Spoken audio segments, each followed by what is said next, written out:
Hello, welcome to Let's Talk Real Estate Stuff, podcast where we dive deep into the world of real estate investing and explore the random stuff that makes life interesting.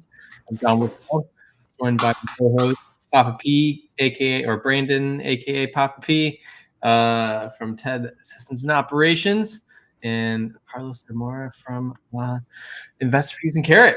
So let's get Indeed. into it this week. Super excited. We're going to talk about the cons of real estate marketing. We had some interesting discussions this week. I don't feel as prepared as I wanted to be for this episode. I was going to come in with some fancy graph and chart, and we could plot things. Might do that as we go. We'll see how it happens. But what we basically want to kind of focus on this week is talking to you about the dark side of marketing methods you may be doing or considering, because a lot of people will talk about the upsides, but they don't talk about the dark sides. So that will be fun. But how's it going, guys? How's your week been? It's been good. We dive deep. I love the intro. We dive deep on real estate topics like John dives deep doing turtle gathering and turtle activities. That's really how we get into it. 40 feet. I'll do it. Yeah. But yeah, good week. Had a coffee with a Baltimore wholesaler who lives here near me who said he is cranking doing texting and cold calling. He said he's just been back to the basics. He dropped a popular PPC vendor 9 months-ish ago. Wasn't performing well with Google. Bet I know who that is. I don't know if you would or not. His name's Zev. He's a good No, buddy. who he dropped. Oh yeah, you do. Yes, you do. Yeah. But yeah, we were having coffee this morning after a little early morning yoga, and he's like, "Man, we're absolutely cranking." Absolutely cranking texting and cold calling. You're talking about marketing. Your fucking life. Oh, it's just having a little coffee after a morning session yoga down in Miami and South Beach. I'm just hanging out. Fucking wish I lived your life, bro. I'm picturing you with the sand in the background in the ocean and you guys just sipping a $12 cup of coffee. What did you say before? Like raking sand on the balcony, like a fucking Buddhist. Just it's a high leverage activity, man. There's a lot of people. Good quality of life. There's a huge amount of real estate professionals in Miami. Some good, some bad. You know, Miami has sourced a lot of the social media influencer money crowd. Miami's got to go. Had a good lifestyle. Some people like it. It's gotten extremely crowded. Though I hear a lot of people are leaving, heading up north, trying to get out of that area, going up the coast. Denver is the number one area that Colorado Springs too. I heard, leaving South Florida. Interestingly enough, I believe it. People leave Miami to go to Denver. Mm-hmm. That's the number. Seems weird. So I think the stats that I read, I mean, a lot of people, not just from Miami, but in general, are going out west. Denver and Colorado Springs, Colorado Springs is getting a resurgence just because of pricing. But a lot of people are leaving here for Georgia, and then I think North Carolina was ranked behind Georgia. So I wanted to share this with you before we talk about this, and this is a dad moment. I've waited my whole life for this. My son's in the car with me after jiu-jitsu, and he's asking me questions. And he asked me, some fucking kid question. I mean, it had to do with a person. And he goes, is this person ever blank, blank, blank, whatever it was? And I said, yeah, Joe. And he's like, Joe? Joe who? And I go, Joe Mama! And this kid bust out laughing. So he just kept falling for it. One after the other. There was like a 15-minute car ride, and he was asking me, he's an 8-year-old, so he's asking me questions. I dropped Ivanka Tinkle on him. He blew his fucking mind. And then I threw out the holy grail when he asked me about what my friends' names were, like when I was his age. And I said, well, one of my friends was Seymour. And he said, Seymour who? And I said, Seymour Butts. And this kid wouldn't stop laughing. It was one of these moments. I'm 38 years old. I've waited my whole life. I have saved those jokes up since I was a kid to reuse them on somebody who did not know them, and finally it paid off. And I felt like the funniest person alive that I have introduced. I'm imagining him at school now, dropping Ivanka Tinkle jokes all over everybody. I don't think I've heard the Ivanka Tinkle one. That's Austin Powers' character too. I forgot. Oh, is it? In the second one, I think it is, because I rewatched those recently. Yeah. I think that's a good that has to be a good moment pop because I feel like in general for dads, there's kind of like a curve. So 8 years old. 'Cause how old's Wyatt now? Wyatt's 10, 12? How old is He's he? 12. He's about to turn. 12. No, wait. He's about to turn 12 or about to turn 13? I can't remember. About to turn 13. Because I remember one time we were out at dinner. Me and Dan were there at an Italian restaurant, and like everything Dan said, like Wyatt was just cracking up. Yeah. So I think there's an age where it's like it's probably like 8 years old. Like it starts because they don't know anything yet. This is like peak dad like comedy, and then like once it starts going high school, it kind of goes down, and like they're not cool anymore. So I don't think that's everybody, but it's probably like the generality of it. So enjoy the few years where it's like my dad should have like a Netflix comedy special. He's so funny. Yeah, this is it. I am good. And then once you turn 13, as I have experienced with my daughter, you become the stupidest person alive. Yeah. So and that phases out now. She's turning 18 on Tuesday, and now she's a daddy's girl again. So there was this. It's like this curve. Anyway, share that with you. That was my week. Hunting down another park right now, 102 lots I am currently valuing. Speaking of marketing, I've been hitting the phones heavy, calling realtors, making creative finance offers, verbal offers, seeing who will even talk to me. And that's one of the things a lot of people is just that we don't get credit for is the marketing itself of like just picking up the phone and talking to brokers and stuff. And a lot of stuff doesn't come. Anyway, I was getting rejected by this one guy and I just called him up yesterday. And I was just like, hey, man, blah, blah, blah. Like, will you take my seller finance offer and present it? And he just rejected me again. Like, the sellers don't want to consider it. Do you know how many people I get asked for this? And he says, but let me ask you, what states are you interested in? And I told him where I own, which gives me instant credibility, right? Like, I own here. He's like, okay. And I mentioned a couple states and he goes, I have one that's been off market here that this guy wants to sell, and he's got 2 more. And he's like, he's willing to take seller finance. Do you want to look at them? And I was like, and he's like, it's 102 units. And in the you can't get too excited. I know. I was like, that sounds up my alley. I'd peek my head in, take a little look. Yeah, that's what I was like. I was like, that's up my alley. I wouldn't mind taking a look at what you got. I'll sign whatever you want to send over confidentiality. I'll sign that and take a look. But what you're saying resonates with me. I was like, yeah. And I was like 102 because that's like the holy grail in mobile homes is over 100. Over 50 is cool, but like over 100. So anyway, that's that. So marketing for brokers, but the dark side of that, John, to stay on your topic, is time and stupidity. Not only you being stupid to the experienced brokers, but dealing with the young agents and brokers who don't really know what they're doing and trying to not hurt any egos and kind of get through the minutia because they do have access to deals. Because one of the things is younger agents, brokers can get to the top end broker that may not pick up your call, but he's in their office working on his team. So if you make friends with that guy, he'll act as the buyer's agent because the top broker is going to get a cut anyway. He'll act as your buyer's agent and get a direct line to the seller and to the listing agent, the head of the team. So, if you can get through that, it's a way to get to some of these big brokers that won't pick up the phone for you, is going to somebody else on their team that fields the emails and the phone calls and befriending them.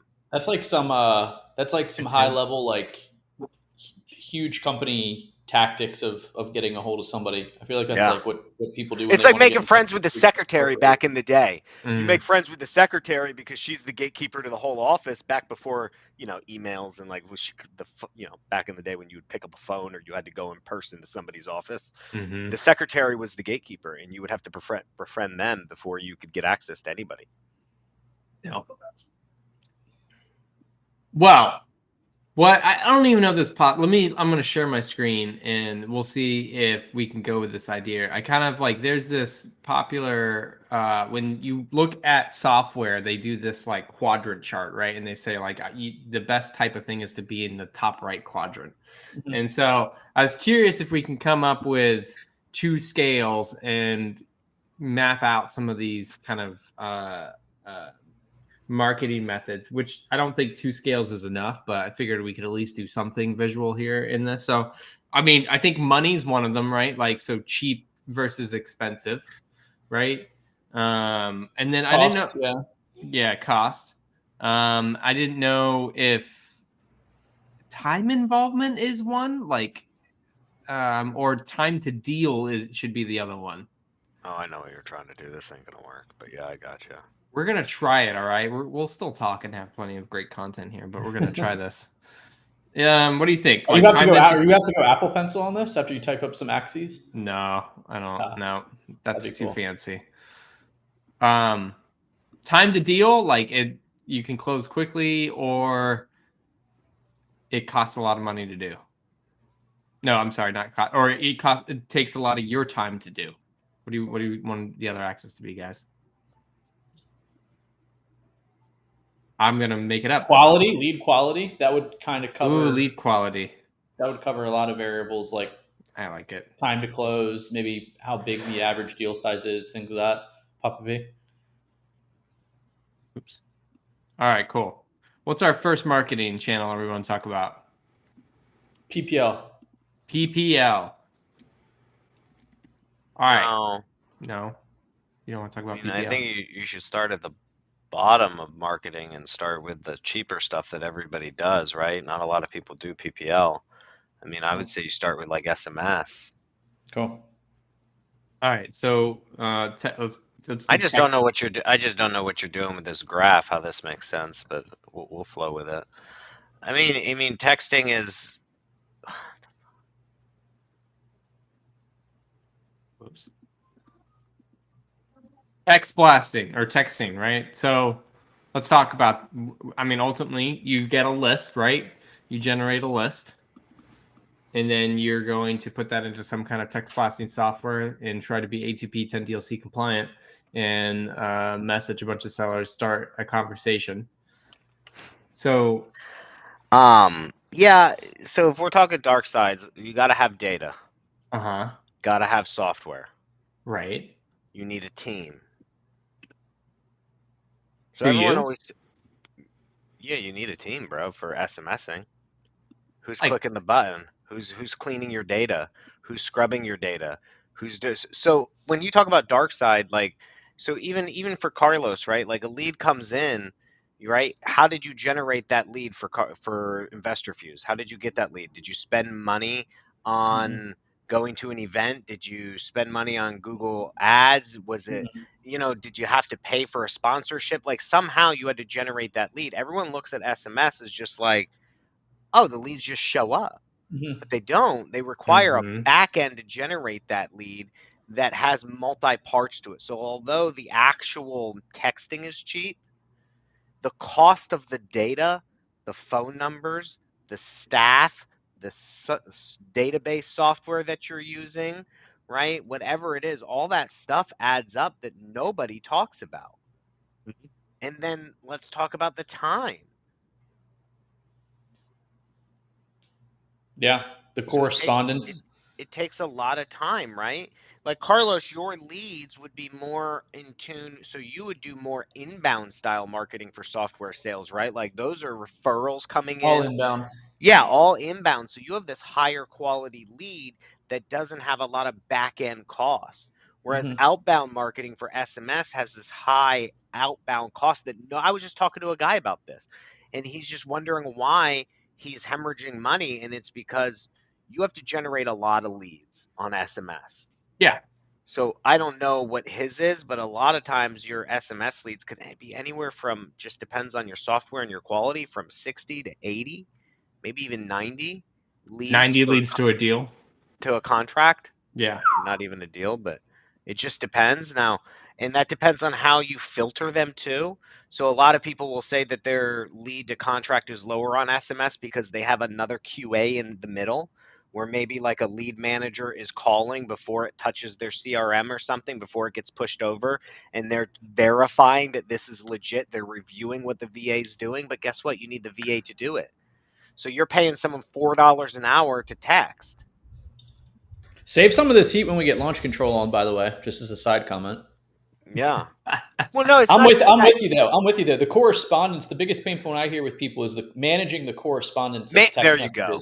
And if you have people that are potentially overseas, or we'll say like not English isn't their first language, there's a discrepancy of like when we've had like Call Porter on for taking calls live, where when the seller's breaking down, oh, why are you selling? I took this job without consulting with my wife. I'm kind of in the doghouse right now.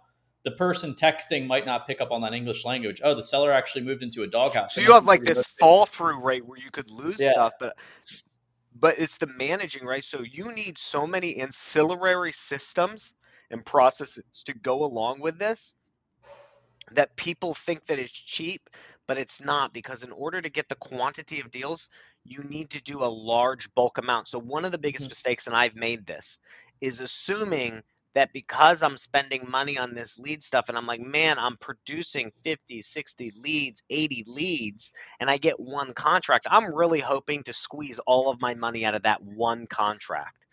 But that doesn't always happen, right? You may have to JV that deal, only get half of it. You may only make 10K or 5K, and that's good, but now you got to reimburse all the expenses. And then because that cost to close, the cash conversion cycle is typically longer on an SMS. You may run out of money before that closes and mess up your whole marketing and have to pause your marketing. Preach. Wise words from a very decent man. I feel like people, if they're watching this and you're talking this way about, text blasting, they're going to be like, well, it wasn't always like that. It wasn't. And in the beginning, it was like people were hitting the cream of the. Bro, I was getting same day closes off an SMS. They were not only SMSing, but because like they would SMS and then just call in. We'd SMS them. They wouldn't even text. They would just literally call in. It would route to my acquisition line, and we would close deals. I was thinking about like a 40, 50K deal we made in like the historic district of Lakeland. The guy literally got the text at like 7, 8 a.m. because it was automated, right? They just were going out. Yeah. That was back before all the AI. Was it AI texting? No, this was this was long before any of the clients. We were just automatically sending them. And he called in, said yes, signed the contract. I went out and looked at it same day. It was the easiest deal, and that's how they were. I mean, I can count how many of those that I had, or I can't count how many of those that I had nowadays. But yeah, it doesn't seem to be the same story nowadays. So you said you have a friend, Carlos, at the beginning of the show, who went back to basics and is doing cold calling and texting, and so he's finding success at texting. That's what he said this morning. They've been crushing it the last couple months, but he's done everything. He was running TV ads in Baltimore, PPC, everything. And so it's an experienced investor. Definitely experienced investor. And listen, I was telling a guy this the other day. I think all marketing channels are good. I'm not saying they're not good. Yeah. I'm just saying like John was trying this graph, and one of the things it's still happening. I know. Well, one of the things is you got to look at your team size, your ability, right? Your time commitment, and then how much time you could commit, and then what type of marketing aligns with that the best. So like SMS, if you have to talk to 80 people to get to one contract, that means you have to be on the phone with them. But then keep in mind, that could take 3 to 4 months from the initial convo to actually get a contract and close. So do you have that type of follow-up to build that pipeline and be religiously following up every day? Because outbound marketing requires that, because they're further down they're not as far down the motivation cycle as, say, a PPC, a TV, radio ad, right? Right, let's break that down for people so that they can understand. It's motivation, right? Like you popped into this person's life and said, hey, you ever thought about selling your house? And they're like sitting at coffee in the morning and they're like, maybe, who knows, right? Versus somebody who's actively going and searching, I need to sell my house fast. Like these are not the people that are doing that. Find those people. So you can, they're there. Foreclosure list. Oh, I find that guy, but I'm still cutting into his life, and there's now what I call a power dynamic. It's like the old Seinfeld thing of who's got hand, who has the upper hand. And when that upper hand changes in a relationship, the power dynamic changes. When you do outbound marketing, there's a power dynamic that is on the side of the client. When you do inbound marketing, the power dynamic is on your side, and people underestimate what that does to the psyche of an investor. Oh, yeah. And you've been talking about this since been doing PPL. You're just like, I've been talking about it for a while because I was getting beaten down, and my agents were getting beaten down on the outbound stuff. And I saw it firsthand. And I'm saying your friend Carlos is probably got a great team. He does. A great team. and he probably doesn't have to Definitely touch does. it a lot. And he probably has the financial ability to run that team and handle the cash conversion cycle. And he probably doesn't mind because it is one of 2 or 3 different marketing channels that he's doing. So things diversify out. But when you're picking a marketing channel, nobody talks about the cons of cold calling and SMSing and RVMs and all the ancillary stuff that you need to do it, or the time commitment you need to do it. Yeah, I think the You have biggest thing to synthesize it is the money that you're swiping your card for isn't the total cost of it. It's not the dialer, it's not the minutes, it's not the message sends, it's not even the phone numbers. It's the data, it's the skip tracing, it's the low end staff, the management staff, the QA staff, the lead manager. I don't need a lead manager, okay? If I'm generating 2 high quality leads a day and it takes me 1 to 8, right? Up to 1 out of 8 to get a contract, within 3 or 4 days every week I'm getting a deal. And most of the time these people are so motivated that we're making a decision of yes or no right there on the phone, that I don't need to continually follow up with them like I do a cold call. I got cold call leads in my pipeline I've been following up with for years because they're just not ready. Yeah. All right. So do you feel like everything that we just said about SMS is the exact same as cold calling, or is there some kind of difference, a different con, a I different think positive? cold calling requires more training. So now you have more time commitment on training. Well, I would agree with that, right? Because you're dealing with phone conversations, voice. You have to account for more. The text message, there could be a pause. You could copy paste it, send it to a manager. They could tell you what to type, all that stuff. There's a lot of delay in messaging where training isn't as important Same. as cold calling. Yeah. Same, like 80 leads to a contract that you were saying for texting. I mean, some of the better companies are down to 50, 60. I've heard of some of the best companies saying that they're down in the mid 20s, but they also have but you're talking about a lead generation company that also has a very robust staff of qualifying leads. So by the time they get to the person that bought that lead has been vetted to be of the most high quality motivation. Not what the majority of investors are doing, of just like, I used to go for a hand raise. Yeah. So we went with, do they have motivation or do they have ability? That was it. Their job, they would try to uncover pain, but that was my agent's job, my acquisition. We're just looking for motivation and ability to sell. If they have motivation and ability to sell, we would send it down the line. And then we had a QA that would manage to make sure we met that criteria. I like it. All right. So that's cold calling and texting, right? So what's the next kind of thing that? Hang on. Put a number to it. You guys have anyone got any numbers? I mean, think about the data aspect. What do you mean by a number? So if you're spending, let's say you need 10,000 leads per person to call, and you're skip tracing 10,000 times what? Let's just say 9 cents. You're spending another $1,000, $900 to $1,000, and that's a very fair skip trace rate. Most people are spending maybe even 10, 11, 12 cents. So you're spending $1,000 just on skip tracing for one list, on top of the cost of the data, on top of the $200-$300 cost of the dialer, on top of let's just say you got somebody that speaks Spanish, so maybe you're paying $5 an hour times 40 hours a week, 200 times 4. So now you're at another 800 for one caller. And you got to assume that one caller out of that list is only producing you maybe 2 leads a day. 2 leads a day per caller? 10 lead. I mean, maybe if they're really good, 3, but that requires more time and training and maybe even more pay. So now you're talking what? 10 leads a week. So even if you're really good, it's going to take you 1.5 months to get a deal off of that one caller. So the only way to speed that process up is to add on more callers. So now let's start doubling that. So we were at, let's just say $1,900 just on the data and the skip tracing for that one, for the data and the caller.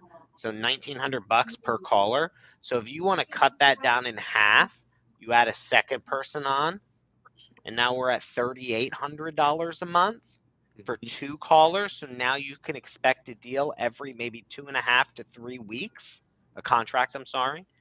So, but now the beauty is it's going to take you time to close that one as well. Right, but even if they get you, okay, so you're saying like 2 leads a day, maybe 3, right? And then you need to get to like 50 leads to Man, get I know a lot of guys but I'm talking to are hitting 80. They're not okay. even at 50 or 60. They're at like closer to 80 leads to a contract. But even then, right, like you could bring in, let's just say you bring in 80 leads in a month. It doesn't necessarily mean that one of them is going to be ready to You're sign a right. contract right away. You could be generating a lead that maybe is going to sign a contract. It needs to snowball for those averages. Yeah. So it's an average, There's right? need a season. You could get 2 of them on 81 and 82, lead 81 and 82, and that qualifies you for your next 2 months worth of leads, right? Like you got your number. You don't know when they're coming. They could come in the first couple, and the next 78 are just wasting your life. But you're still following up with all of them. Mm-hmm. But the average is, and as the ones fall out, new ones come in, and it's just this cycle. The average is 80 produced leads should get you to a contract. Yeah. And then, of course, you better that with your follow-up, and you keep trying to reduce those averages with your follow-up. But, I mean, you're talking almost $4,000 now for 2 callers for 1 contract. Yeah. That's a lot of money. And wait, I haven't even gotten to the best part. You still forgot about the VA that is scrubbing, cleaning, and skip tracing your data. And that person is going to be at least $4 an hour. So now you're at like another $160 a week. So you're saying that based off of that math, you're saying it's roughly 4,500 to get your cost per 2 deal. Callers. CPD is 4,500. Cost, yeah, for a contract. For one CPC. contract in 1 month. All right. And that's if you're not that good. All right. 4,500. Now you should be able to, honestly, you should probably be able to get 2 out of that if you're actually pretty decent.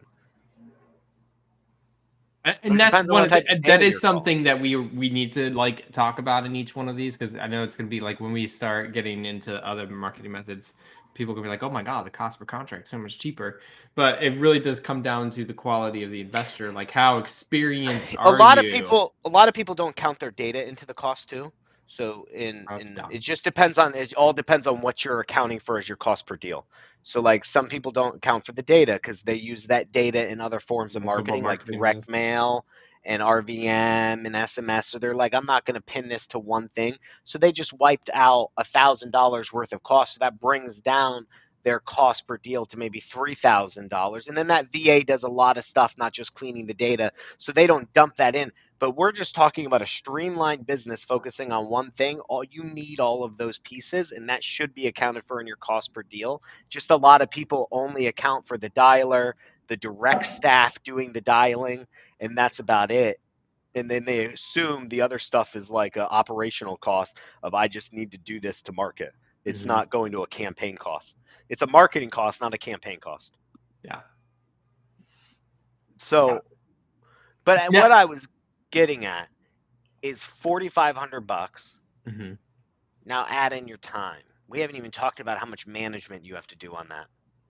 A lot. I mean, not only is it management, but you also just got 60 to 80 leads. You have to we forgot about the acquisition guy that you just got to do all that, or you just doing it all on your own. So now you have to talk to 80 some people in 3 weeks to get that contract. You have to wake up every day, meet your team, get them pumped, get them motivated, do your daily training with them, stay on Slack, make sure you message them to keep them pepped up, make sure they're working, log their hours, right? Make sure they're clocking in and clocking out, and you still got to talk to 80 some people. And you still have... But that's a compounding 80 people, too.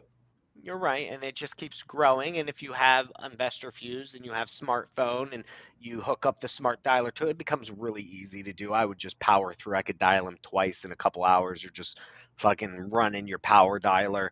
So that's not a big deal. It still takes time. Mm-hmm. And so that's what I've been talking to people about, is like, That's a lot of work. Is that what you want to do? I know it's cheap because it's only a couple cents to send a message. Yeah. Or $1 a phone number, but Is there any significant, you may be hitting on this, Papa P, is there any significant difference from yourself and the people you talk to as far as a difference in deal size, average deal size of the texting and cold calling versus the other channels we're going to talk about? no, yes and no. I think you could get, I personally think that because the motivation levels are different on inbound marketing, you could get bigger spreads. But if you're dialing some niche lists, you potentially could match those spreads or beat it.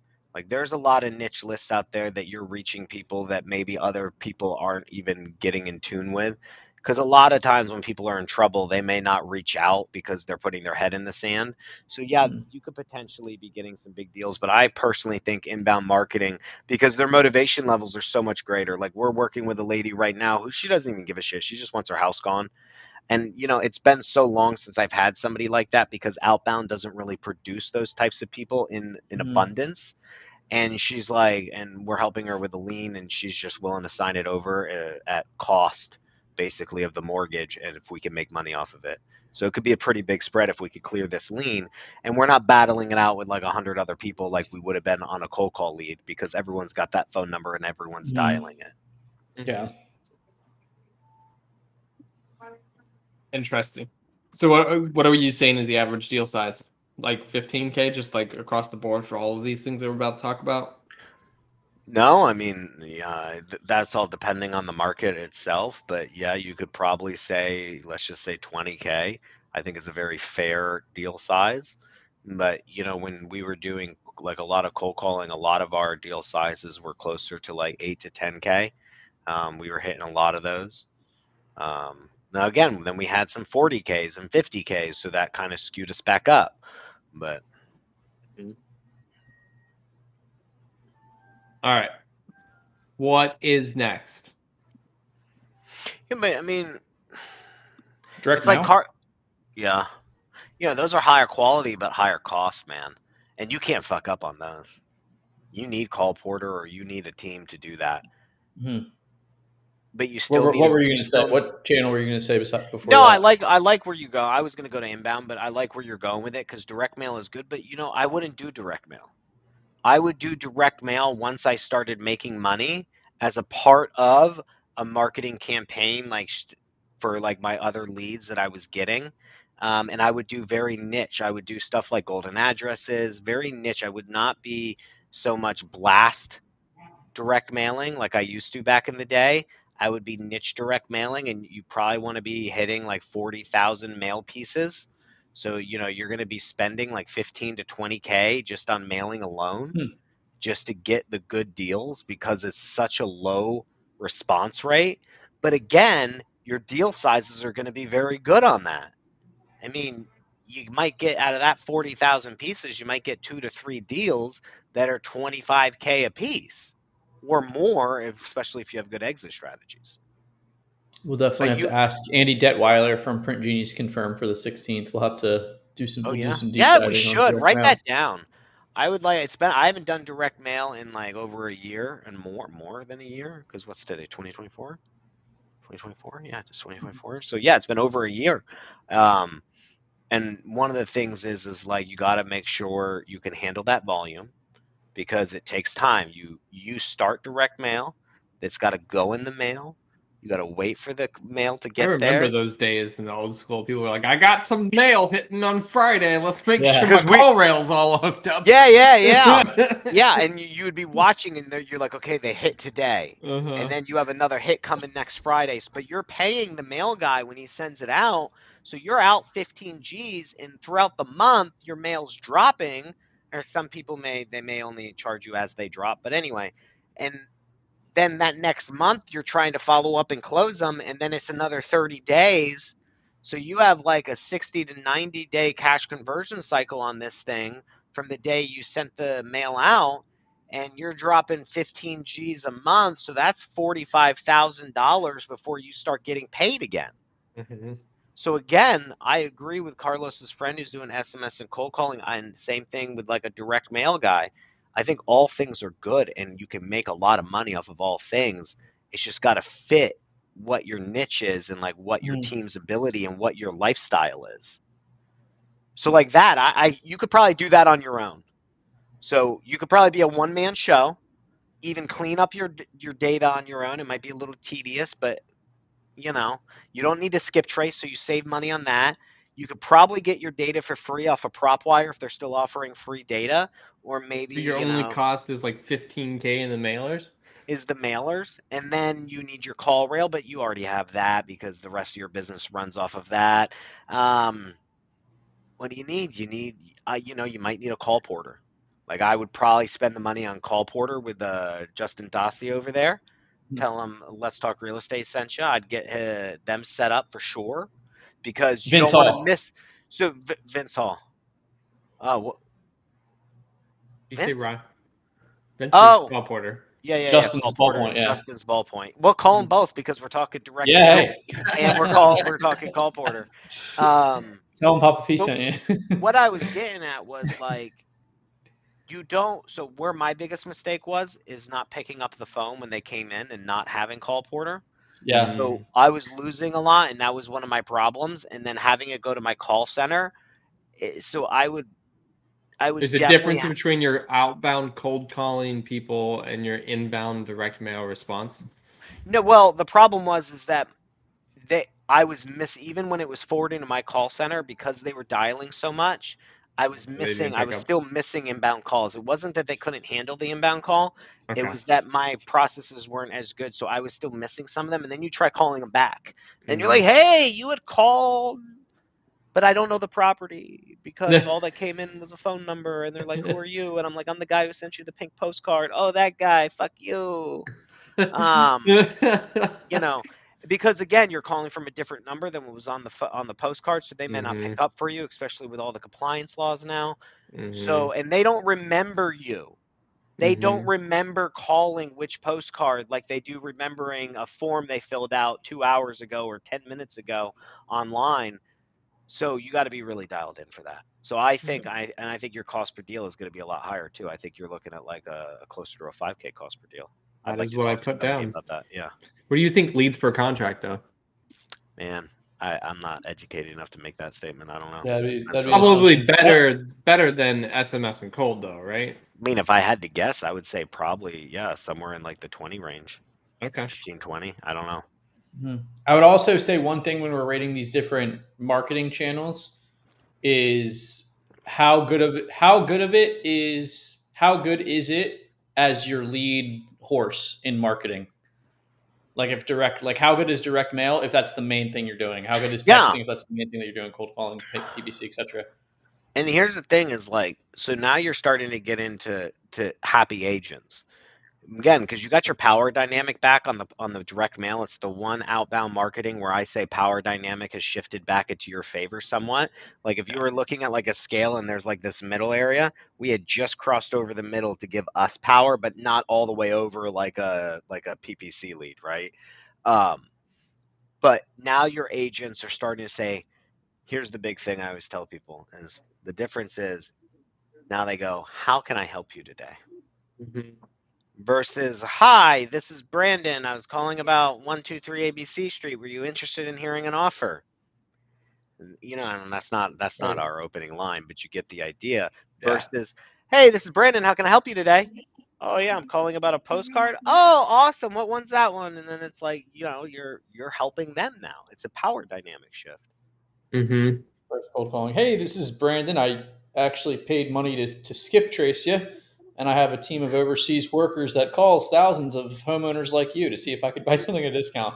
Definitely different. I think you talked to a Filipino yesterday about it, and the lead took like 2 hours to get over to me, and I didn't see it because my notifications weren't set up. So I'm calling you the next day from a different phone number, and my company name has changed as well. The one the Filipino told you was just a shell company. So now here's my real company. It's all, and that's different. It's so different. And The that importance was of why, the importance of data too. I remember I mentioned on this show before when I first started off wholesaling. Bandit Signs is how I got my first deal. First call off a Bandit Sign ended up Yeah. turning into a deal. A Nice. guy's house. The brother called me. His house was like flooded. The basement like flooded in Baltimore City in the neighborhood Cherry Hill. But we were also sending direct mail. This is the importance of having your data clean, whether you're texting or cold calling or sending mail to it. But we sent mail for anybody that's in Baltimore to this area of Pikesville, and it was a wealthy part of Pikesville. And the only filter on it was high equity. So it was all these houses that were between $1 and $2 million fully paid off. And they were getting postcards like, hey, we want to buy your house cash. yeah, that's Call us. So it was, and Dan was like, listen, I call, oh, it was brutal. It's people the that were calling me, like just starting off, I'm like, oh, I got to call. I'm like, but you know how much like, money you waste? Yeah.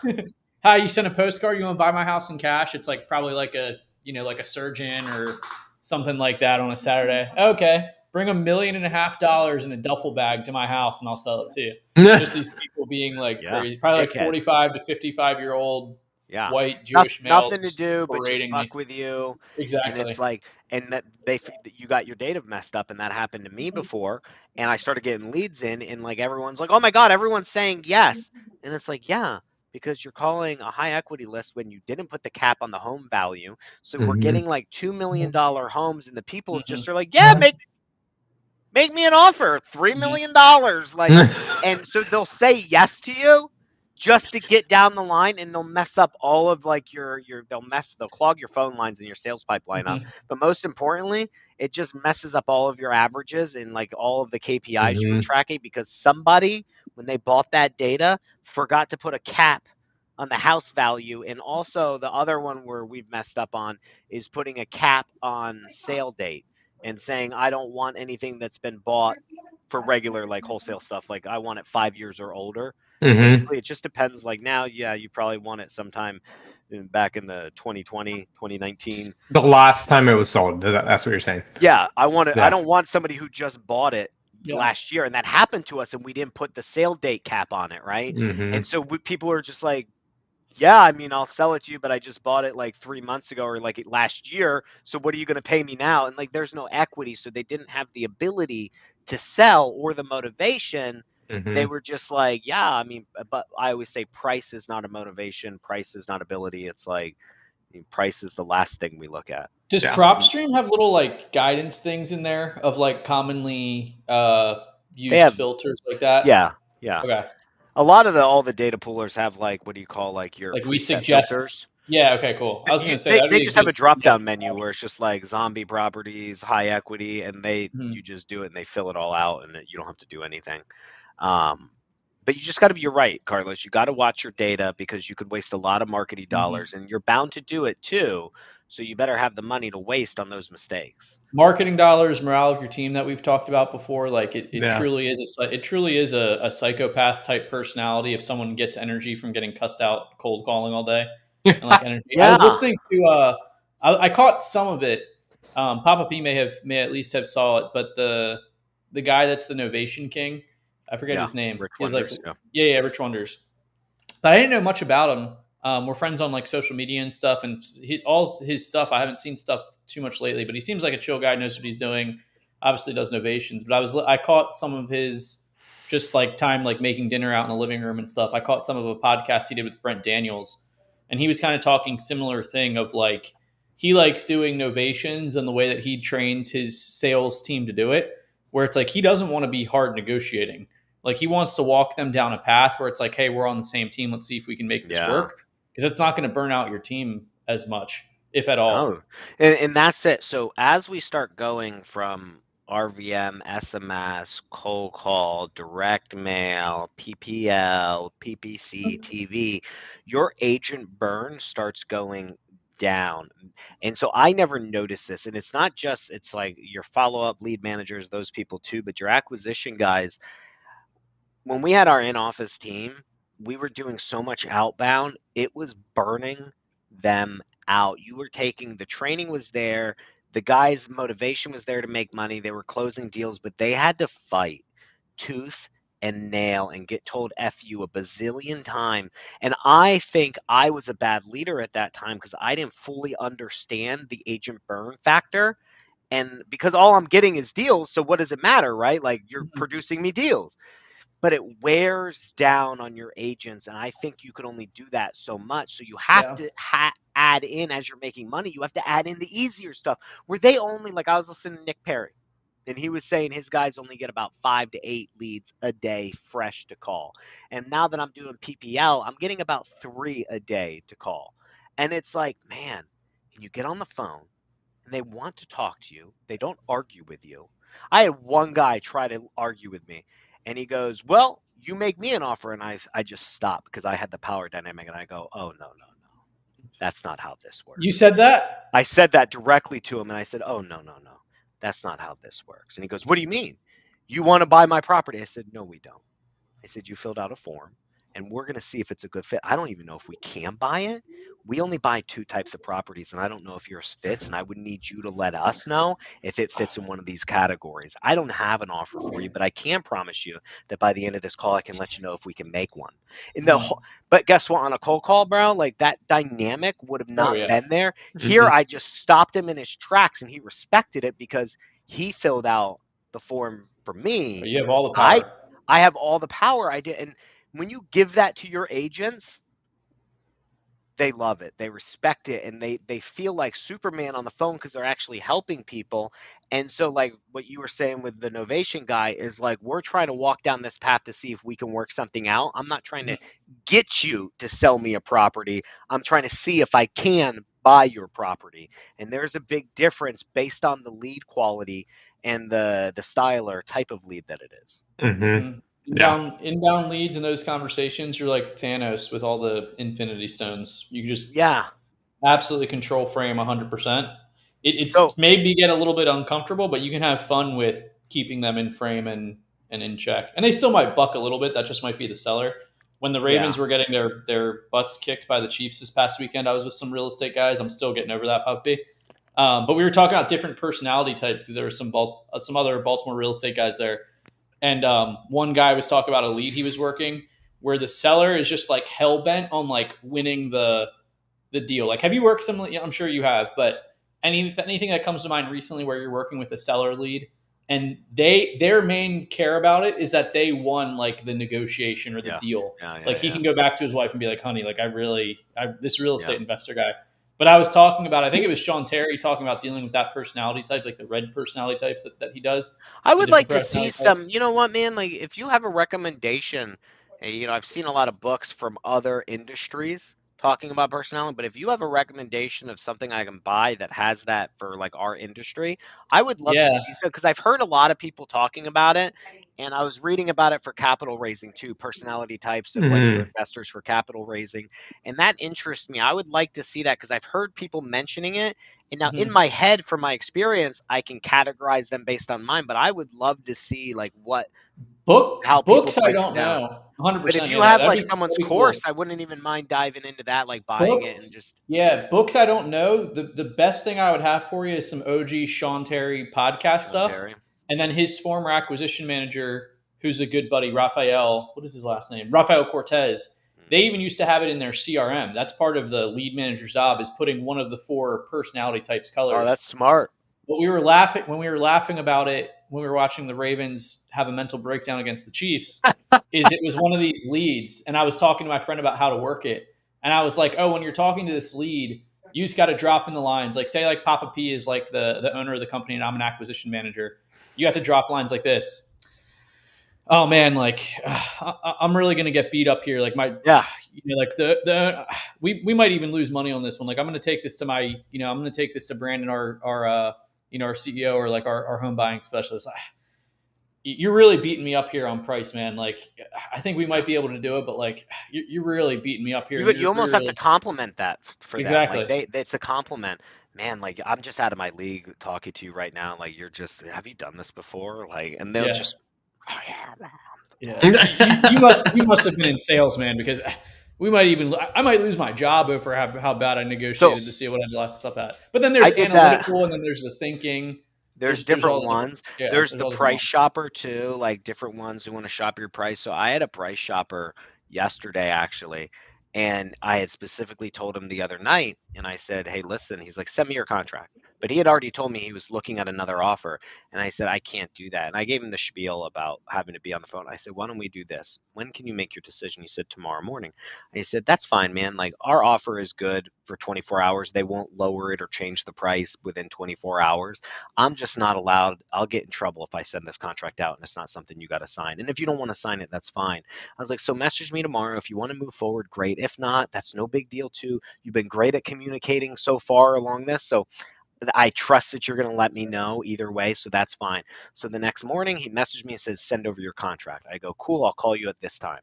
I call him, talk to him, send him the contract, right? I'm skipping a little bit, but call him, send him the contract. And he goes, "Great." And we walk through it. And I said, "Okay, so if everything's copacetic, you could just click there, or do you need some time to ask some questions or something?" He goes, "Now I want to send this to my brother, and I have that the other person who's trying to get me to say yes to them I need to talk to." And so I did the, "Oh man." And he's like, "What?" And I was like, "I'm so sorry. I must have messed up. When we talked yesterday, I had told you that we couldn't send the contract out unless you were ready to sign, and I had told my boss that you were, and I sent the contract out to you thinking that you were right. I know you're not, and that's okay, but I'm going to get in a lot of trouble, man, and that's on me. I'm so sorry for the misunderstanding. It must have." And he goes, "No, no, no, no, no. I'm sorry. I must have misunderstood. You know what? You said I got 24 hours, right?" He's like, "I'm just going to talk to my brother. I'll sign this before 4. I'm so sorry." I'm like, it's okay. The fault's on. I just played like so dumb, and I blame myself, and I'm going to get in trouble. He went from shopping me to feeling so bad. He signed it by 3 o'clock, and he texted me to let me know he was signing, and he signed it, and that was that.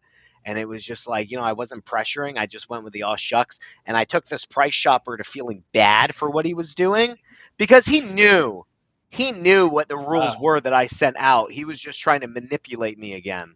And so you got to kind of kibosh it. This is totally on me, but if I really mess this up, if my boss sees this, I'm going to lose my job, and I'm 3 months behind on my mortgage and child support. This could really go bad for me. I didn't say that. No, I'm joking. Yeah, I didn't say that, but that was that mentality, and it changed it from I need to go. This other guy's calling. You're kind of humanizing yourself too, and then he felt bad. Aspect out of it. But I wasn't forcing it either. I also numerous times said it's my fault. And listen, if you don't want to sign, that's fine. Like I misunderstood. Like you don't have to sign because of this mistake. I wasn't like, "Oh, now you got to sign, man. You got to sign now." Like that would have backfired on that personality as well. So anyway, Agent Burns. But like that's, you're talking to these leads and they're ready to make a decision. And that one took me a little bit to get, but not long. I think I only did like 3 or 4 follow-ups on that. Mm-hmm. And he was very communicative. We always set time. And he was always texting me back, even if he couldn't talk. Like it was just a whole different type of convo where I wasn't getting burnt out chasing you, sending you those desperate like text messages, like when a girl doesn't want to date you, and you're like, "Hey, I haven't heard from you in like 3 days. Like, did I do something wrong? Like, are you talking to somebody else? Like, I thought we were gonna meet up at the movies, but then you never showed up, and now you're not picking up your phone. Like, just talk to me, please. I'm so sorry. Do you want to go out this Friday? How about Saturday? I haven't heard from you. Sunday's good." And that's what cold calling is like. It's like chasing somebody to go on a date with you when you've been friend zoned and she's doing somebody else. Mm-hmm. So, all right, I'm running out of time here, but let's do a part 2. This is a good. We might have to do a part 2.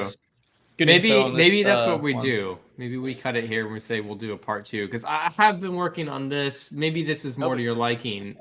Papa P. Where we're looking at the type, the morale, the average deal size, the cost vibe killer contracts. No, you need to put this into a contract. No, it needs to be into a graph. It needs to be into like a graph showing the incline and decline of the lead.